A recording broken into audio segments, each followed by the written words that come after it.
Good morning, learners and viewers. Welcome to the session of Business Communication, MMPC 007.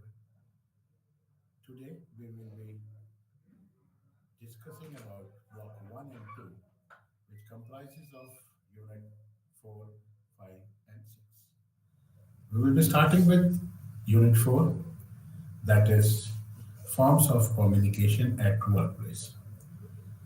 Nowadays, organizations provide preliminary training to communicate effectively at the workplace to their employees at entry level and organize workshops in which the existing employees at various levels can enhance their communication skills. They offer training courses for soft skills, email writing skills, competency based interviewing skills, etc. The organizational intent behind investing money and resources in such skills enhances training is to increase the efficiency of their employees while communicating at the workplace.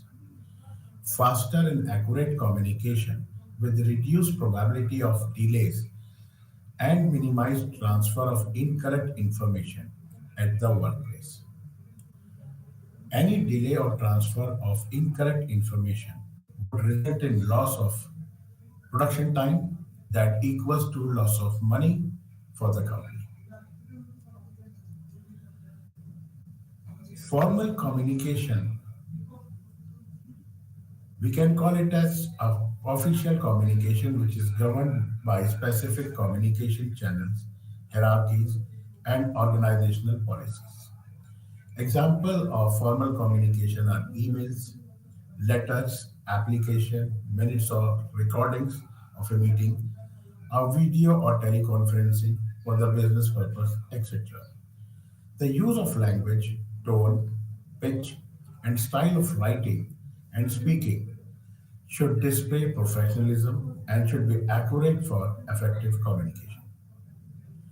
The employees are bound to follow the procedures without which the work in progress may face an impediment and may experience a delay, resulting in a loss. If the employees do not follow proper language, etiquettes, and predefined channels or processes, then they may not be able to leave a good impression of their work ethics, which will eventually result in slowing down their growth cycle. Formal communication at the workplace has its own pros and cons. Let us have a look at some of those. Formal communication is a reliable form of communication. It normally has a paper trail and can be traced back to its source. It is more reliable since it can be documented for future references and therefore has legal validity. Formal communication needs to follow a strict hierarchy or the chain of commands that make it move slowly. Employees are expected to not skip the hierarchies and send any request to the senior master through proper channels. The flow of information is restricted and monitored. It prevents unnecessary gaps in the communication, but it slows down the process. Formal communication is broadly divided into different categories based on the organizational hierarchies and predefined channels. They are vertical, downward or upward, horizontal or lateral, and diagonal or crosswise communication. From the figure itself, we can see that formal communication is divided into three parts, that is vertical communication, horizontal communication, and diagonal communication. But vertical communication is two ways, from top to down and from down to up. Vertical communication, it is the information in vertical communication is transferred between employees at different levels. It can move from top to bottom or from bottom to top, following a structural hierarchy. Downward communication is it This is the most common form of formal communication at a workplace. The information flows from higher managerial levels to lower levels. It follows a chain of command from a superior level to a subordinate level. They are mostly job instructions, policy documents, official announcements, production reports, procedure manuals, or any other information essential for functioning of the business process conveyed to the employees through emails, letters, brochures, pamphlets, etc. Upward communication in this form of formal communication at the workplace, the flow of information is from bottom to top. It follows a chain of hierarchy from subordinate level to superior levels. It normally consists of requests, work reports, complaints from base level employees to managerial or the upper levels. This type of communication is essential to keep the master involved about the viewpoints of the employees, the state of morale at junior levels, to receive the reactions of employees on various policies and procedures. The difference between upward and downward communication. If we talk about downward communication, it is a process of communication from a superior level to the subordinate level. It is an authoring in nature. The employee at the superior or management level needs to exert authority while giving instructions for daily business purposes. The frequency of downward communication is high because it involves important daily business instructions, orders, advices, etc. And in upward communication, it is a process of communication from subordinate level to the superior level. It is democratic in nature. Employees at the subordinate levels do not need to exert any authority while sending work reports, making requests, or giving feedback. The frequency of this type of communication is very low. It only occurs when it is needed to communicate with the superior level. What are the advantages and disadvantages of vertical communication? It is mostly documented and commands a certain level of authority. It is binding on the sender and receiver. It normally has a paper trail and it has legal validity. As far as the disadvantage is concerned, it is a slow moving communication and generally involves multiple parties in the transaction. The true intention of the sender or receiver can be hidden under the official message it carries. It is less flexible, and any change or correctness require official approval. Now, we move on to horizontal or lateral communication. This form of communication takes place between two or more employees at the same level. They may be working in different or the same department. That means here you can see a purchase manager is interacting with production manager is interacting with the quality control manager, and the quality control manager is interacting with sales manager. Then comes your gang plan. Henry Fayol gave the concept of gang plan in communication at the workplace. It is another form of horizontal or lateral communication. In modern horizontal communication, the employees working at the same level in the same or different departments regularly contact each other for business purposes, and there is no need for formal authorization of such communication. What are the advantages and disadvantages of horizontal communication? If we talk about the advantages, it facilitates coordination between employees of the same or different departments of an organization. They can share their best practices also. It involves less complexity as compared to vertical communication. The senders and receivers of the message enjoy a certain level of flexibility. Disadvantage is the sender may remain uninformed of the proceedings of these departments because they are interacting among themselves. The flexibility in this form of communication may facilitate too much discussions between the employees at the same level. This may result in confusion and delay in completing assigned tasks. Diagonal or crosswise communication. This form of formal communication at the workplace crosses the departmental and hierarchical boundaries. They takes place between people across departments and levels of an organizational structure. The people communicating in this form of communication are neither from the same level nor do they belong to the same department. It refers to the communication between managers and workers located in different departments. Employees are from different level and they are located in another. Communication, along with vertical and horizontal communication, has become an integral part of modern organizations because sometimes it is important for employees to transcend their level and departmental hierarchies to function effectively. What are the advantages and disadvantages of diagonal communication? It is, as far as advantages are concerned, it is the most direct form of formal communication at the workplace. It is one of the fastest and efficient modes of communication at the workplace.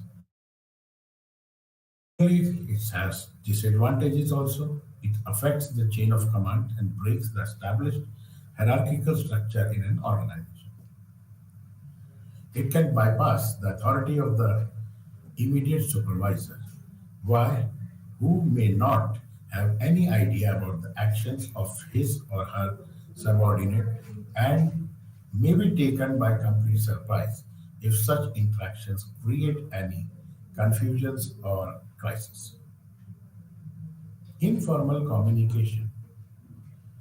The interaction between employees of an organization in performing their duties is mostly formal in nature, but it is not sufficient because human beings need to interact with each other without the boundaries and chain of commands of formal communication to develop interpersonal relationships.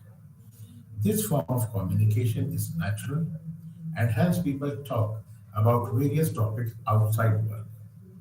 People discuss sports, movies, politics, future plans, etc. more freely. This type of communication is mostly oral and it moves faster between the people as compared to formal communication due to its inherent nature. Informal communication often begins between employees through social interaction.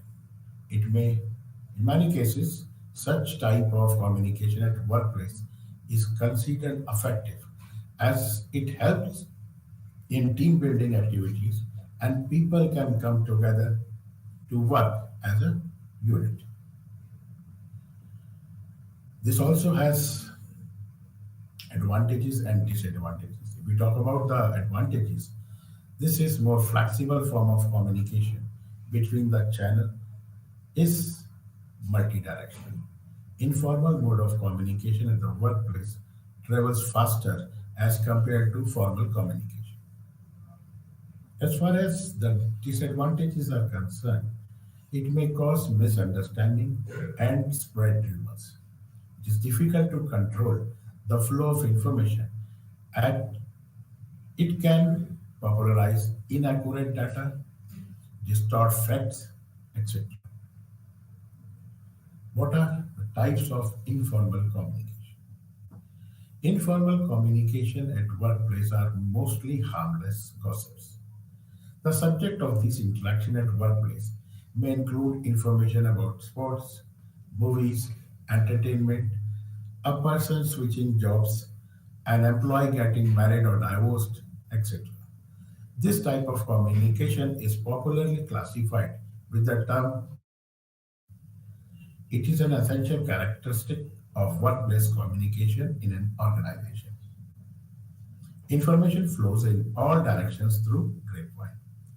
Now, grapevine again has different categories such as single strand chain, gossip chain, probability chain, cluster chain.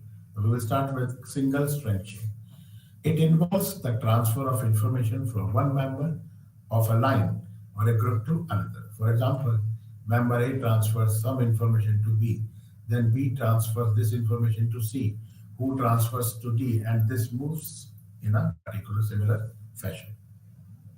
Then is gossip chain. This type of informal communication can be understood as one seeking and transferring information to all the other members of the group. This one person is the key point in the spread of information. He or she stays at the center of the information exchange. Probability chain. In this type of grapevine communication, the information is transferred from one person to another randomly. They do not choose a partner. The information does not move in a sequence or pattern. Here, member A can transfer information to B or D to anybody. Cluster chain. The message is transferred to select members, and every member has the information, selects another set of members.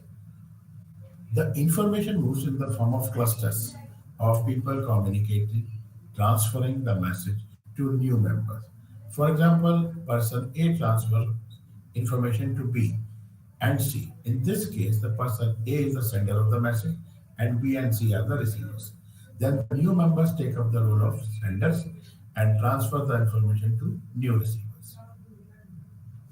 What are the conflicts?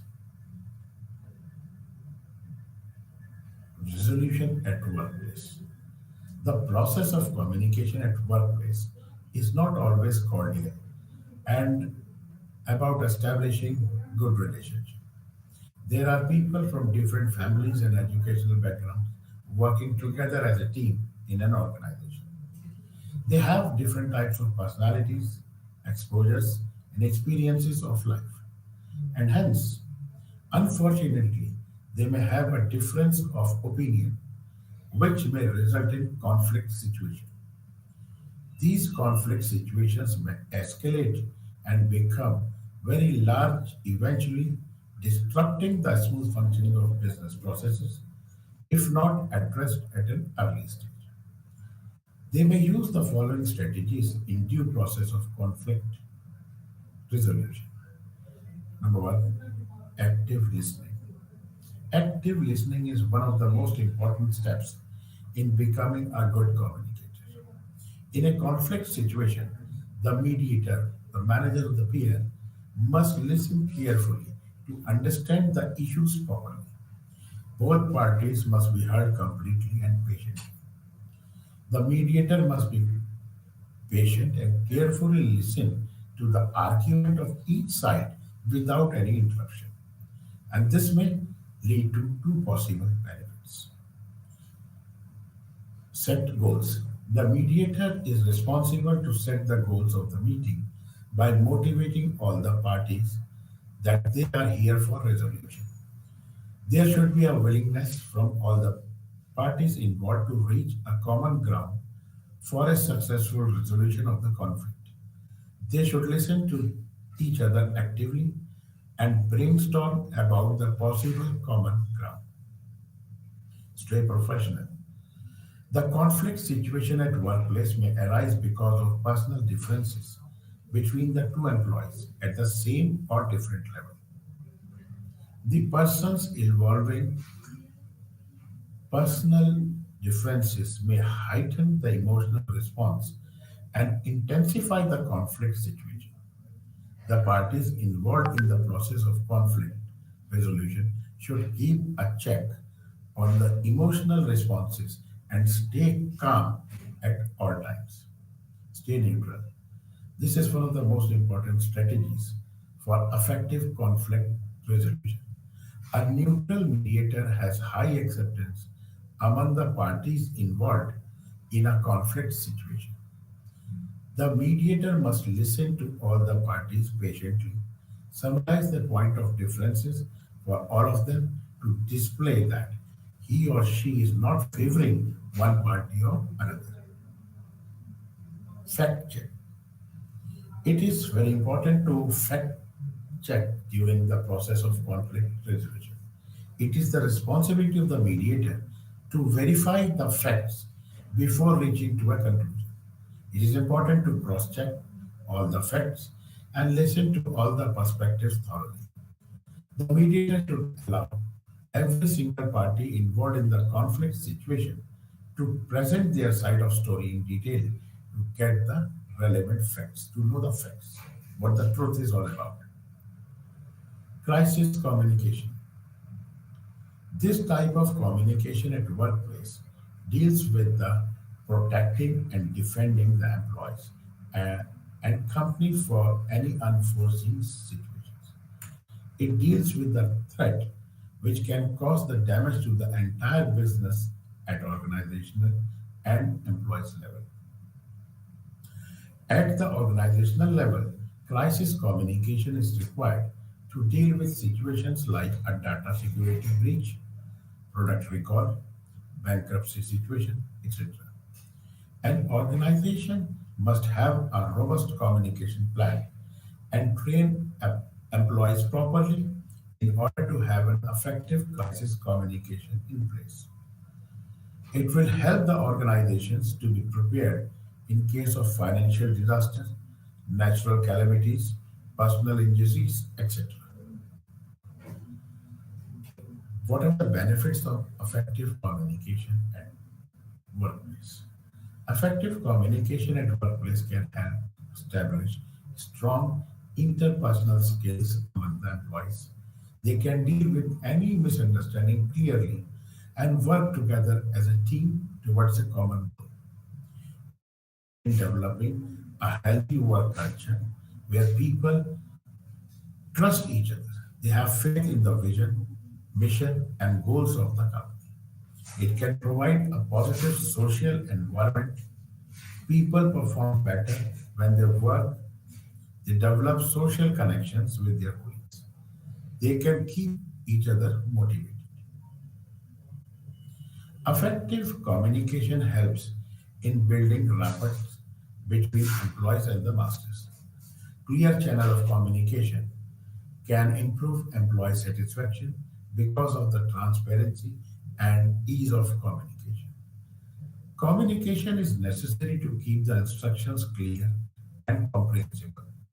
Employees will easily understand job instructions, policies, procedures.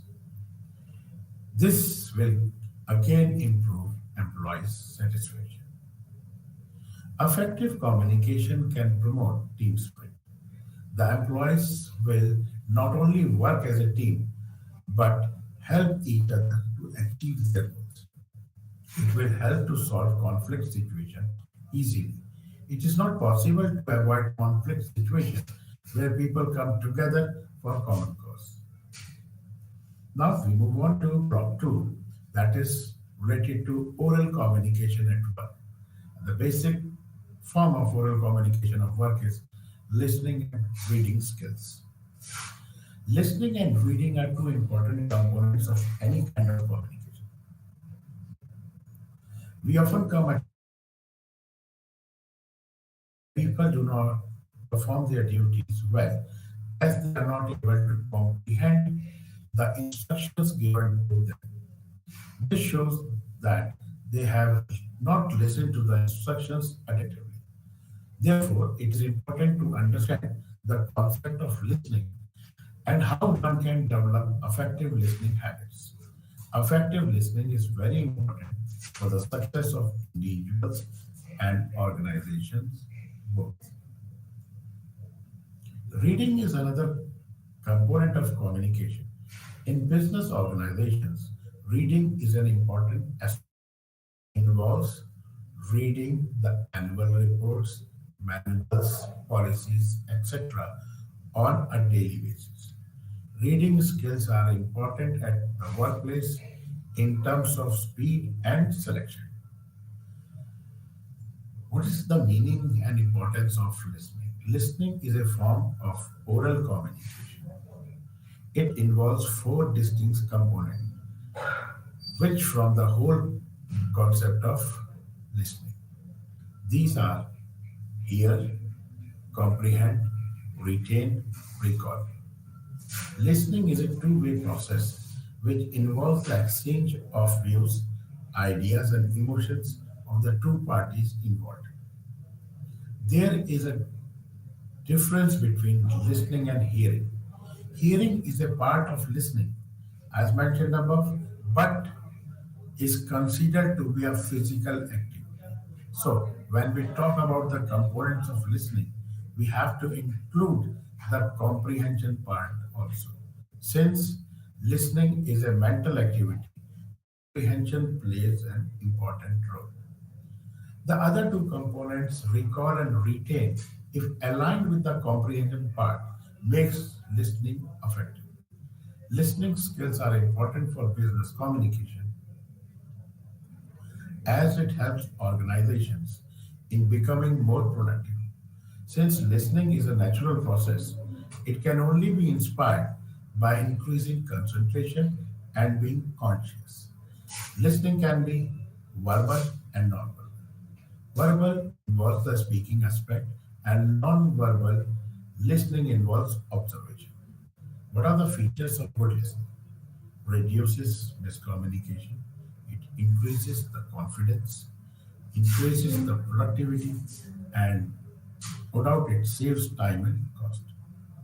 Effective listening skills are important in personal as well as professional lives. Around 70 to 80% of our working hours are spent in communicating in one form or the other.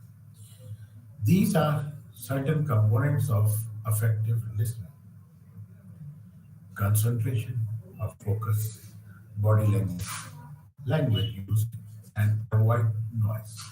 This is the first and foremost component when we talk about effective listening. Focus should be there when we listen to someone. This shows a positive attitude, respect to the speaker. An approach to give a positive message to the speaker. This involves active listening. Non-verbal cues makes a lot of difference while being intense or a difficult discussion. Language or use of appropriate words is very important for being an effective listener. At times during the meetings or the other important discussions, our concentration is interrupted by external noises like beeping of phones, someone peeping in the meeting room. In this case, the phone should be switched off or kept on silent mode and the door closed while an important discussion is on. What are the characteristics of a good listener? This includes verbal competence, taking notes, intelligence, motivation, hearing abilities, and environmental distractions. It is not necessary that a good listener possesses a great physique. However, the body language of the listener, making eye contact with the listener, does impact listening. Verbal competence, this is the most important part to become a good listener. The good vocabulary helps in effective listening and aids in retention. Whenever you are listening to something, if possible, take notes. While listening, taking notes does not affect listening. However, it will help to carefully synthesize the information at a later stage. That means we can recall what was being said, the actual words can be retained. Intelligence, a good listener should be intelligent enough to comprehend what the speaker is saying. Motivation, a listener should be interested in the topic, which will then motivate him or her to listen to the speaker. If the motivation is not there, then there are chances that listening may not be good. Hearing ability. A good listener possesses good hearing ability. Hearing does not restrict only sound, it is how much you gather from the conversation. Environmental distractions. Good listeners have the ability to adjust to the distracting elements.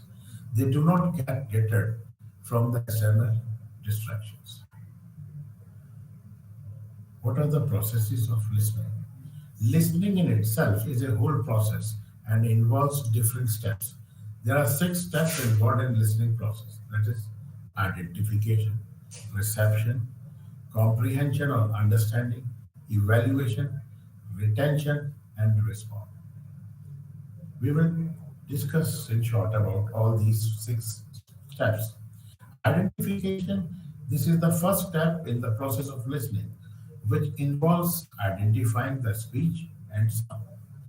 It is deliberate in nature, as an effort has to be made to identify the sound and select the important message. Reception, this is the second one. The hearing ability plays an important role in receiving the message. Since listening is an active process, the meaning from both verbal and non-verbal cues are to be interpreted. Comprehension or understanding. In this step, the listener tries to determine the meaning of the topic or the words being spoken. This is like decoding the message. This occurs when there is a synchronization between the speaker and the listener. Evaluation. In this step, the learner tries to evaluate the information received both qualitatively and quantitatively. Through this step, the listener forms an opinion about the message received. Retention. In this step, it shows the ability of the listener to retain the message. Here, the listener categorizes the information gathered by him or her for the future. Usually, the information is stored in the memory for further use. Respond. The last step is being the information stored at the right time and right place. The listener can respond through verbal or non-verbal cues. What are the barriers in listening? There are a number of different barriers to listening. Identifying the barrier to listening is important in developing effective listening skills. They are selective listening. We all listen selectively at some time or other. It is necessary at times to avoid distraction, but it can become a barrier if the listener has the following issues while listening selectively. Preconceived notion about the speaker, biases about the topic. Second thing is the speed of speech versus speed of thought. There is a considerable difference between the speed at which people talk and the speed at which they think. The average person speaks at about 125 words per minute, whereas thinking speed is about 150 words per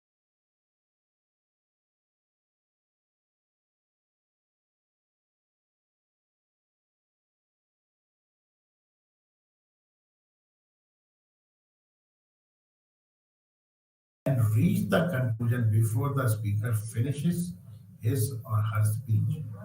This acts as a barrier to effective listening. Lack of interest. This is one of the most common barriers to listening. If the listener is not interested in the topic, then it acts as a hindrance in the listening process. Beliefs and attitudes. We have some opinion on various issues and hold specific values and traits. Moreover, at times we strongly feel about certain subjects and value specific behavior. Reaction to the speaker. At times, listener tends to react to the speaker rather than listening to what he or she is saying. As a result, the message in the speed gets lost when in turn making listening less effective. Repetition of words. Over repetition of words and phrases is distracting. Likewise, the use of unfamiliar words can also be a distraction. This can come in different disguises, such as background noise, that is, a telephone ringing or a fire engine racing down the road. Physical discomfort, it's too warm, too cold, lightning in the room, or distracting pictures on the wall. These are the external methods from which distraction is caused.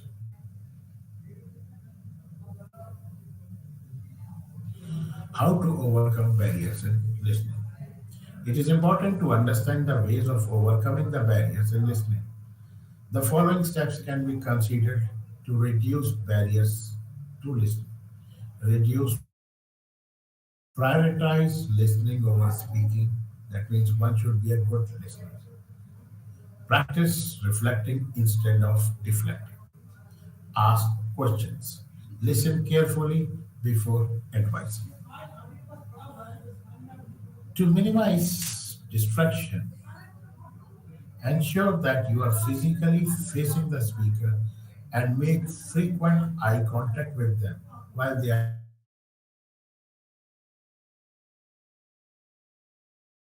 Put the cell phone on silent mode. Second one is listening over speaking. In communication, self control is crucial. If you think you are a talkative person, consider practicing self control in communication. Allow time for the other person to talk. One should wait until a colleague or a teammate has finished speaking before responding. Finally, pay attention to how the audience reacts while one is speaking. Practice reflection instead of deflection. To create a bond with the speaker, the listener should demonstrate interest, avoid connection with your experiences to their predicament. A better strategy is to just listen and respond with comments that are focused on the other person's circumstances. Deflection should be avoided at all costs if we want to listen well. Instead, practice engaging with the speaker and responding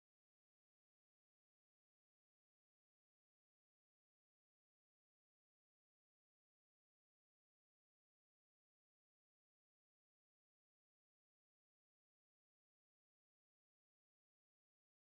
their responses. Information from the speakers and are based on what they are previously said.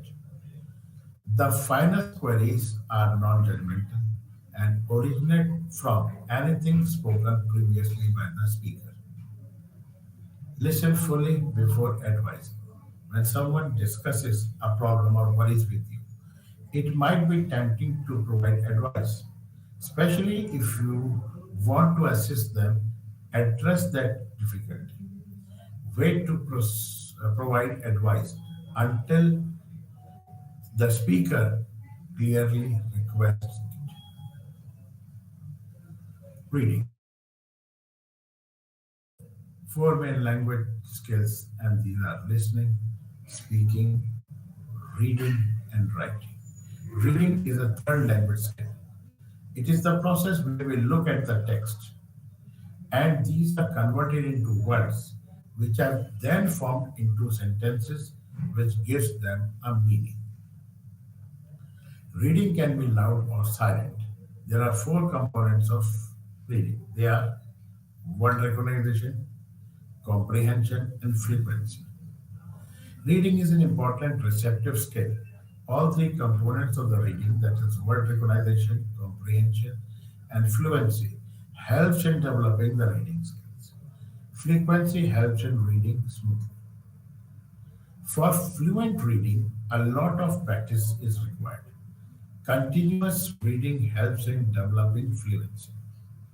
What are the importances of reading? Reading helps us in receiving information and increases learning ability. It helps in learning new things, discover new things, enriches vocabulary, access to different kind of information across the globe, and it is being empathetic. Therefore, reading is one such skill which is developed, helps both individually as well as professionally. In business communication, forms an integral part. Reading reports, policies, organizational document, etc., and interpreting them correctly helps the organization. Then, what are reading skills? There are two prominent skills required for effective communication. One is comprehensible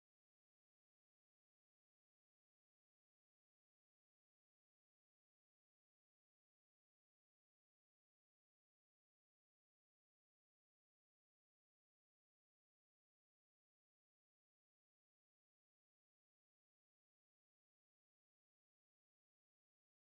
and method used to quickly locate specific information. When scanning, one may have a question in mind and read a section of the text to discover the solution. Discovering the solution requires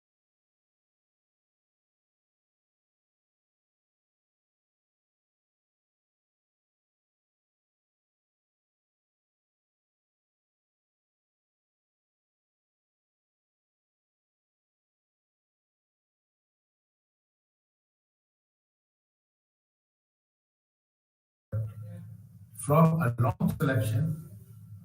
You don't want to wait. Discover source information for a research paper. Careful reading. It is a slow form of reading wherein one can read 50 to 350 words in a minute. Such a reading skill is essential for proofreading, reviewing, problem solving, and managerial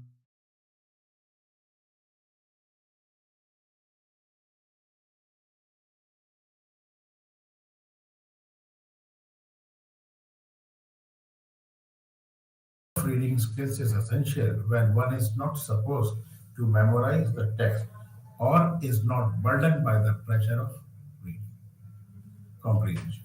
So now the understanding part. Reading comprehension is the capacity to comprehend what you have read. Strong reading comprehension often entails a wide range of literacy ability required to comprehend and discern meaning within a book.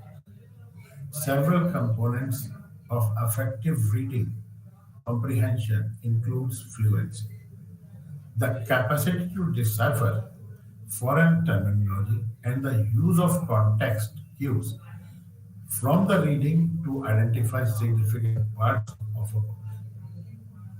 Fluency. This refers to the combination of elements. First, it assesses your ability to read properly and fluently. Fluency is also concerned with other capacity to swiftly interpret new words while reading.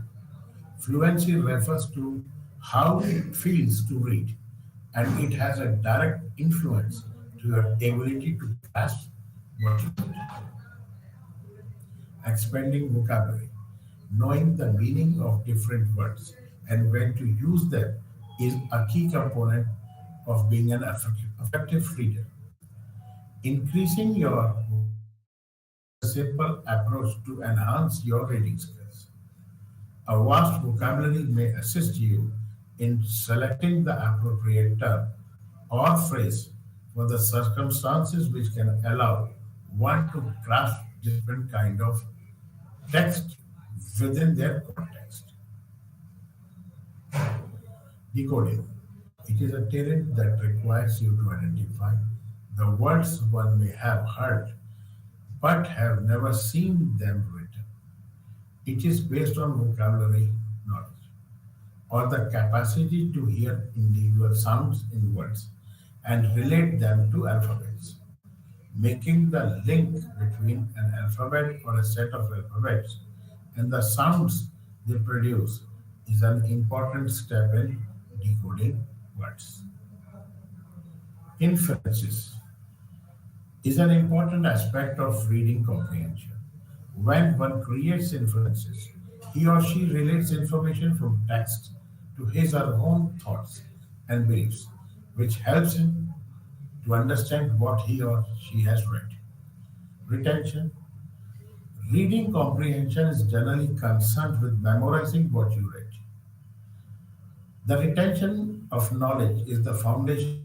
effective comprehension. Interpersonal communication, whether effective or not, is a constant process in the organization. It is inseparable from and essential to be everything that occurs in organizational life. Regardless of the position one occupies, effective interpersonal communication skills are essential for the following reasons. It helps to develop professional connections with other co-workers, colleagues, peers, leaders, and clients. It enhances the ability to relate with other people. It facilitates teamwork and collaboration, and it results in increased job satisfaction. Defining interpersonal communication.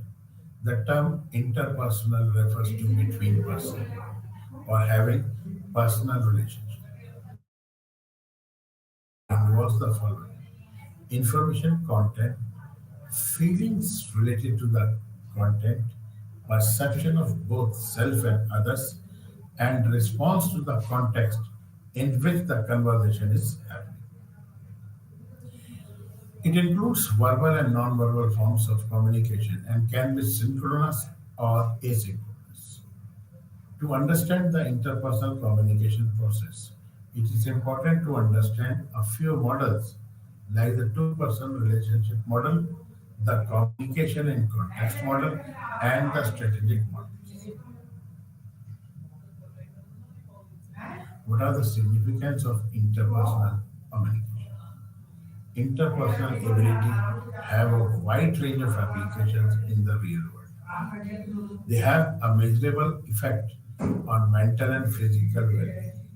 People with superior interpersonal communication abilities are less anxious, have better stress management skills, and are happier in their personal and professional connections.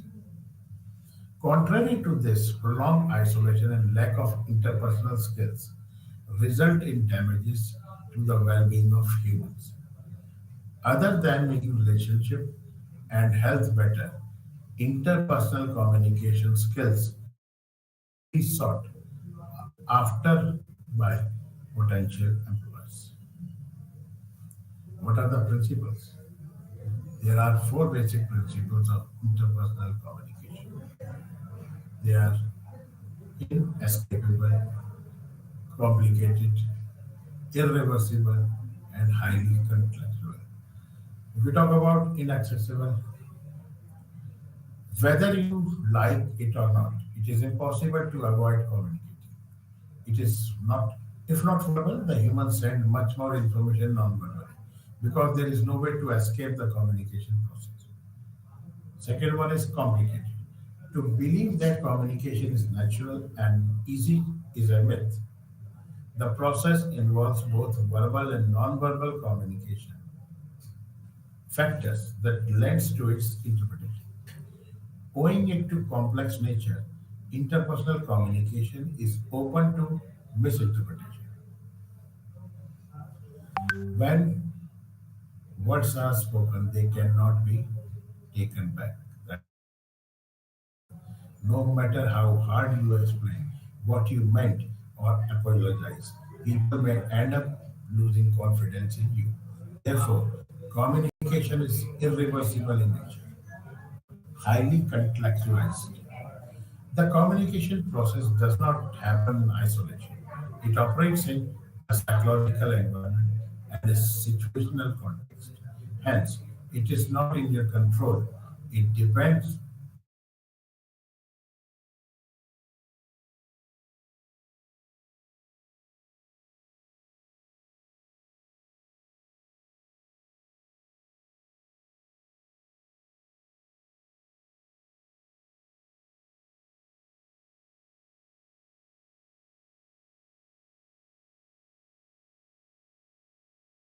typically communication background result from lack of understanding and a missing attempt at clarification. There are various known and unknown factors the barrier to success full interpersonal communication. We take up seven. First one is language barrier. In any communication process, oral or written, the sender encodes ideas, which the receiver decodes to understand and give feedback accordingly. In this process, language plays a very important role. Stress. Stressful situations can make people choose to remain detached or reserved in nature. This results in isolation and minimum interaction with others. This in turn makes it difficult for the others to establish communication with that person. Attitude. People with the I viewpoint are normally perceived as self centered and unempathetic. This attitude creates a problem in communicating with other people in an organization. People with such an attitude keeps themselves first, and every communication is centered around them. Distance. People separated by geographical boundaries and spatial distances may find it difficult to communicate. However, with the advent of technology, people can still communicate through social media, emails, etc. Culture. People with different cultural background find it difficult to interact and develop healthy interpersonal relationships. This can be attributed to the different viewpoints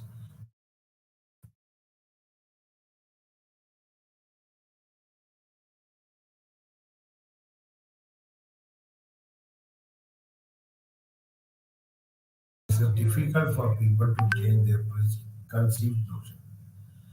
With already made up of mind, we refuse to listen and to attempt to achieve effective communication suffers badly.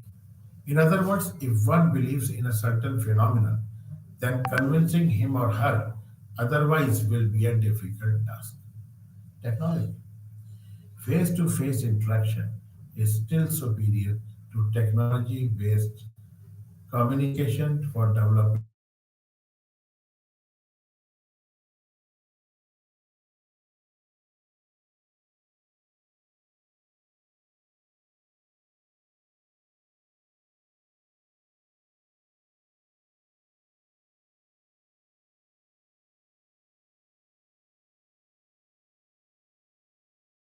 models.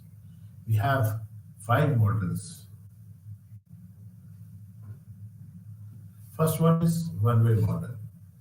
This is perhaps the oldest model of communication. It is based on Aristotle. Around this framework are termed the classical rhetoric and built around theories of argumentation as well as persuasion. The model emphasizes the sender's need to consider the right technique to present the right message to the right audience. An example of a one way communication model would be listening to TV or radio broadcast, where a message is communicated from sender to receiver in one direction.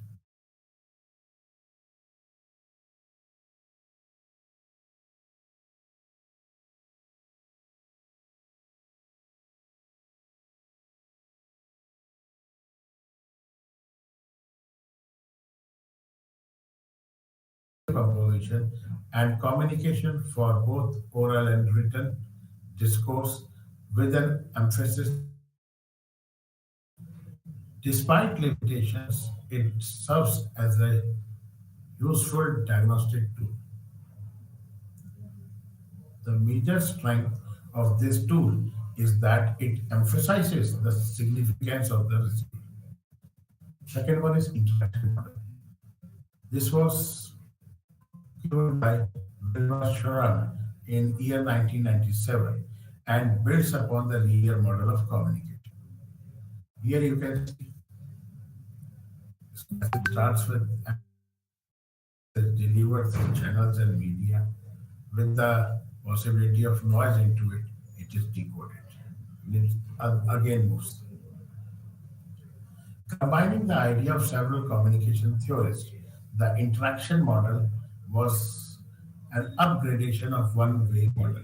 The model includes four more components to the existing model, that is channel, encoding and decoding, noise, and feedback.